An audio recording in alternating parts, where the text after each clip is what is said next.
आप क्या पढ़ रहे हैं, formation and removal of urine.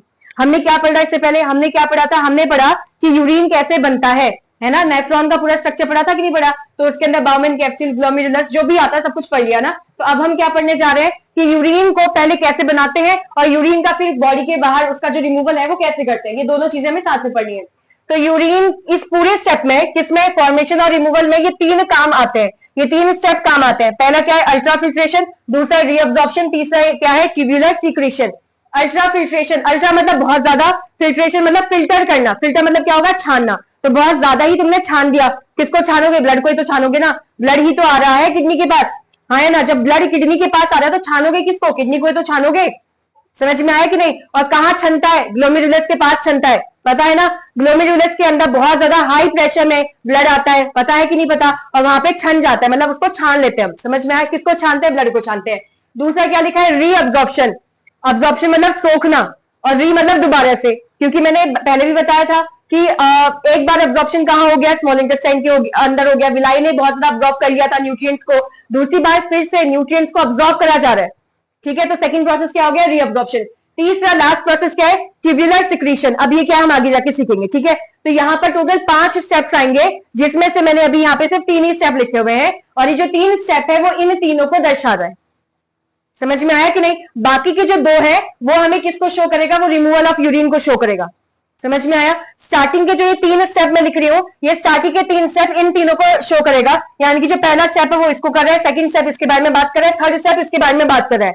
और ये तीनों किस चीज के अंदर आ रहे हैं, ये तीनों आ रहे हैं फॉर्मेशन के अंदर। क्या, किसके फॉर्मेशन के अंदर, यूरिन के फॉर्मेशन के अंदर आ रहे हैं। मेरी बात समझ रहे हो या नहीं समझे। इसके बाद में 2 स्टेप और आएंगे जो बताया जाएगा यूरिन का रिमूवल कैसे करना है। आया, कोई दिक्कत तो नहीं है ना। तो कैसे बन रहा है यूरिन, सबसे पहले अल्ट्राफिल्ट्रेशन। अल्ट्राफिल्ट्रेशन होता है कहां पे, ग्लोमेरुलस के पास या ग्लोमेरुलस के अंदर। अल्ट्राफिल्ट्रेशन पता है कि नहीं पता, बहुत ज्यादा छन गया है, बहुत ज्यादा हाई प्रेशर में ब्लड आ रहा है ग्लोमेरुलस के अंदर, तो वो छन गया है, उसके अंदर जो भी चीजें थी, अच्छी चीजें खराब चीजें, वो सारी छन चुकी है। क्योंकि तुम्हें पता है ना कि जो बाउमेन कैप्सूल होता है उसके ऊपर क्या है, छोटे छोटे छेद होते हैं। समझ में आ रही बात या नहीं। उन छेदों से, उन पोर्स से जिनका साइज बड़ा है, जिन ब्लड के अंदर जिन चीजों का साइज बड़ा है वो तो निकल नहीं पाएंगे, लेकिन जिनका साइज छोटा है उन पोर्स से वो सारी चीजें निकल के बाउमेन कैप्सूल के अंदर आ जाएंगी। समझ में आ रहा है इतना। तो अल्ट्राफिल्ट्रेशन हुआ कहां पे हुआ, ग्लोमेरुलस के अंदर हुआ, बहुत ज्यादा हाई प्रेशर के अंदर हुआ। समझ में आया। जिसकी वजह से वो फोर्स कर रहा है किनको, बहुत सारे सब्सटेंसेस को जो कि ब्लड के अंदर घुले हुए थे, कहां जाने के लिए फोर्स कर रहा है कि तुम बाउमेन कैप्सूल के अंदर जाओ। समझ में आया कि नहीं, इतना क्लियर हो गया। आगे क्या बोलता है, ब्लड फिर पास होता है कहां से, बाउमेन कैप्सूल से, बाउमेन कैप्सूल में आ चुका है ना। अब यहां से ब्लड पास हो रहा है tubular part of nephron, nephron के ट्यूब वाले पार्ट में। और ट्यूब वाले पार्ट में 3 पार्ट की बात कर रहा है वो। पहले पार्ट की कौन है, जो कि अगर यहाँ पे बाउमेन कैप्सूल है तो यहाँ पर जो आ रहा है ये वाला पार्ट कौन है, पीसीटी, फिर आ जाता है लूप ऑफ हेनले, फिर आ जाता है डीसीटी, फिर आता है कलेक्टिंग डक्ट। समझ में आ रही बात या नहीं। तो ये जो ट्यूब वाले पार्ट में है, ट्यूब वाले पार्ट में किसको पास कर दिया, ब्लड को। अब तुम कहोगे ब्लड को पास कराए क्या, अरे छने हुए पार्ट को पास कर रखा है। समझ रहे हो कि नहीं। तो इसकी जगह पे फिल्टरेट होना चाहिए था, बट यहाँ पे ब्लड लिखा हुआ है। तो एक काम करो, इसको ब्लड मत लिखो, इसको क्या करो, इसको लिखो फिल्टरेट। फिल्टरेट क्या हो गया, फिल्टरेट क्या हो गया, ब्लड में से जो भी चीजें उसने छान ली ना, तो अब जो छानी हुई चीज है उसका नाम हो गया फिल्टरेट। अरे ब्लड कैसे पास होगा, ब्लड का साइज तो छोटा है, कल भी इससे पहले वाली क्लास में बताया था मैंने कि ग्लोमेरुलस के अंदर जो ब्लड है वो नहीं जाता है, ग्लोमेरुलस के अंदर से जो ब्लड है वो पास नहीं होता, क्योंकि बाउमेन कैप्सूल के अंदर जो होल्स है वो इतने बड़े नहीं होते कि ब्लड को पास होने दें। समझ में आ रही बात। तो ब्लड के जो सेल्स हैं, यानी कि आरबीसी, डब्ल्यूबीसी, प्लेटलेट्स वाले सेल्स, स्पेशली आरबीसी, वो पास नहीं हो पाते हैं नीचे। आ रही बात समझ में कि नहीं। तो ब्लड नहीं पास हो रहा है, कौन पास होगा, फिल्टरेट। अभी फिल्टरेट क्या है, जो ब्लड में से छन चुका है चीज, अब वो छनी हुई चीज जिसमें अच्छी चीज भी है खराब चीज भी है, उसको फिल्टरेट क्या रखा है। हाँ, तो मैंने क्या बोला, फिल्टरेट पास हो रहा है किससे, ट्यूब वाले पार्ट में, नेफ्रॉन के। नेफ्रॉन का ट्यूब वाला पार्ट समझ गए ना क्या है, जहां पर अच्छी वाली जो सब्सटेंसेज है, जैसे कि ग्लूकोज हो गया, जैसे कि अमीनो एसिड हो गया, जैसे कि सॉल्ट्स हो गए, सॉल्ट्स खाने वाले सॉल्ट में उसके अलावा भी कुछ सॉल्ट्स होते हैं। समझ में आ रही बात या नहीं। कहां से आया ये सब खाने की वजह से आया, या फिर मेरी बॉडी के अंदर कोई चीज टूट रही होगी, या फिर कोई चीज बन रही होगी, यानी कि एनाबॉलिक प्रोसेस हो रही होगी, या फिर कैटाबॉलिक प्रोसेस हो गई होगी, उसकी वजह से ये चीजें बनी है। आ रहा है समझ में क्या बोल रही हूँ। सॉल्ट के बाद क्या हो गया, पानी, पानी जो कि बहुत ज्यादा अमाउंट में है। अब इनका दोबारा से क्या होगा, अब्जॉर्प्शन होगा। नहीं आया समझ में, इस वाले पार्ट को मैं रब कर रही हूँ, इधर वाले सेक्शन को, ठीक है।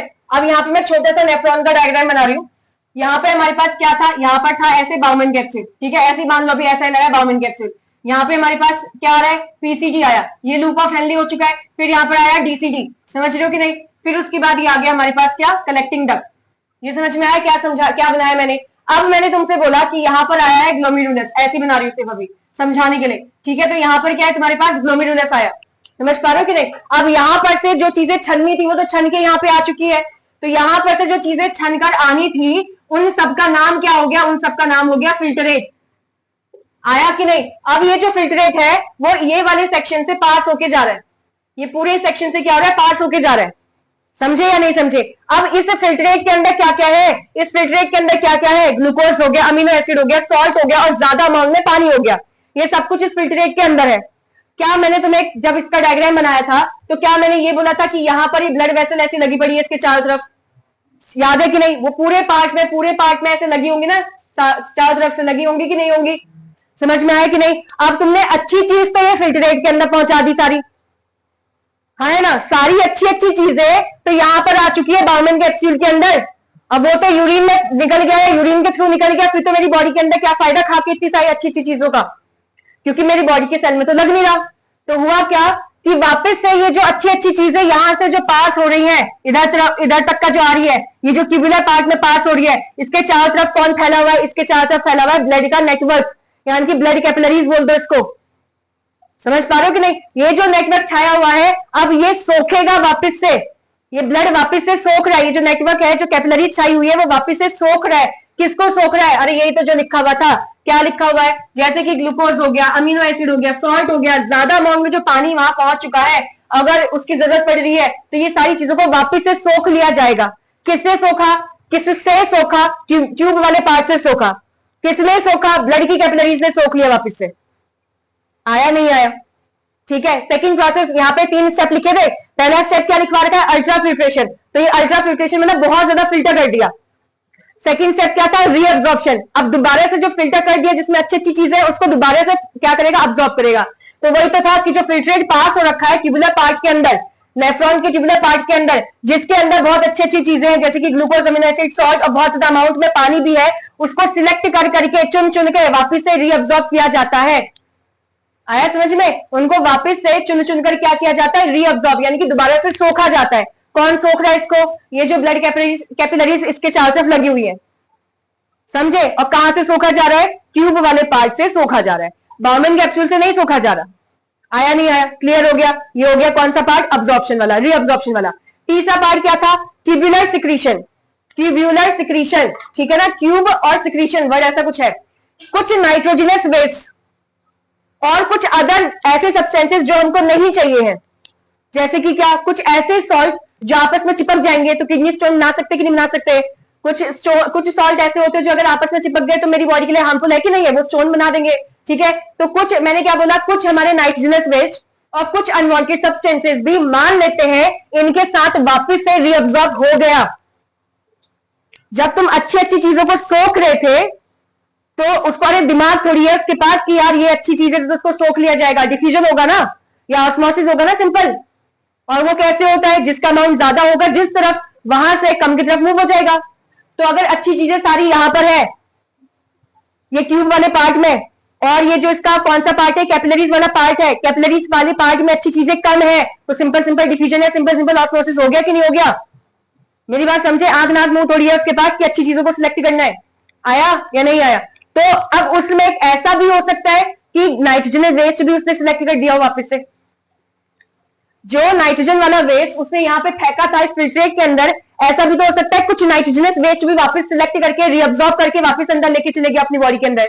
तो अब उसको क्या करेगा, वापस से जो ब्लड की कैपिलरीज है इसको वापस से क्या करेंगे, फेंकेंगे। कहां फेंकेंगे, इस ट्यूब वाले पार्ट में फेंकेंगे। समझो मेरी बात को, क्या बोला, कुछ ऐसे नाइट्रोजनस वेस्ट भी है, कुछ अनवांटेड सब्सटेंसेस भी है, शायद वो क्या हो सके, वो रीअब्सॉर्ब हो जाए, दोबारा से उसको सोख लिया जाए, किसके द्वारा, ये जो ब्लड कैपिलरीज है उसके द्वारा। तो अब उनको वापस से सिक्रीट करना पड़ेगा, यानी कि फैलाना पड़ेगा, यानी कि डालना पड़ेगा, किसके अंदर, ट्यूब वाले पार्ट के अंदर। तो इसका नाम हो गया ट्यूबुलर सिक्रीशन। समझ में आया। यहां पे देखो, कुछ नाइट्रोजनस वेस्ट और कुछ अदर अनवांटेड सब्सटेंसेस, इसको हमें रिमूव करना है ब्लड से। तो ब्लड में आया कहां से? ये ब्लड में आया कहां से जब तुम इसको रिमूव करवाना चाह रहे हो? तो इसका मतलब शायद कुछ पार्ट रीअब्सॉर्ब हो गया हो, है ना, या फिर ऐसा हो गया हो कि सारा का सारा नाइट्रोजनस वेस्ट यहां पे ना आया हो, कुछ बच गया हो उसी के अंदर। मेरी बात समझ में आ रही कि नहीं? उसको फिर ब्लड से रिमूव करा जा रहा है to tubular part of nephron. Nephron के कौन से वाले पार्ट में? ट्यूब वाले पार्ट में। और यहां से लेकर यहां पे पूरा ट्यूब वाला पार्ट ही तो है। आया नहीं आया? इसको क्या बोलते हैं? Tubular secretion. ट्यूब के अंदर सिक्रीट यानी कि फैलाया जा रहा है, डाला जा रहा है, निकाला जा रहा है किसको? नाइट्रोजनस वेस्ट या फिर वो वेस्ट जो हमको नहीं चाहिए। कहां से निकाल रहे हैं उसको? ब्लड से निकाल रहे हैं। और किस में निकाल रहे हैं? ट्यूब वाले पार्ट में निकाल रहे हैं। किसके ट्यूब वाले पार्ट में? नेफ्रॉन के ट्यूब वाले पार्ट में। समझ में आया कि नहीं? अब यहाँ पे सारा आ चुका है। अब उसके बाद इसको रिमूव किया जाएगा, जो कि इसके आगे वाले पॉइंट्स है, जो पहले मैं यहाँ लिख रही हूँ, फिर उसके बाद हम उसको समझेंगे। आ गया? 3 पॉइंट स्टार्टिंग के समझ में आ गए। अब 4th पॉइंट क्या है? यहां से जो चीजें सिक्रीट होनी थी, अब्सॉर्ब होनी थी, सब कुछ होने के बाद अब जो बचा हुआ चीज है उसको बोलेंगे यूरिन। ठीक है? अब जो बचा हुआ चीज है उसको क्या बोलेंगे? यूरिन। तो ये जो यूरिन बना किससे? हर एक किडनी से। भैया ये नेफ्रॉन ने, एक नेफ्रॉन ने ऐसा किया, ऐसी बहुत सारे नेफ्रॉन्स है, तो सारे नेफ्रॉन्स क्या करेंगे? किडनी, सारी नेफ्रॉन्स किडनी के अंदर पाए जाते ना, तो सारे के सारे नेफ्रॉन क्या करेंगे? इसी तरीके से ब्लड को छानेंगे और छानने के बाद क्या बनाएंगे? यूरिन। और ये जो यूरिन है ये सब यहां से पास होगा, ऐसे होगा कि नहीं? और ये सब किसके अंदर हो रहा था? किडनी के अंदर हो रहा था। और ये जो ट्यूब है फिर यहां से सारी ट्यूब्स आपस में कनेक्ट हो जाएंगी। सारी ट्यूब जो होंगी ऐसी वो सारी कनेक्ट हो जाएंगी और सब कहां खुलेंगी? इस वाले ट्यूब के अंदर। इस ट्यूब का नाम क्या होता है? यूरेटर। समझ में आया कि नहीं आया?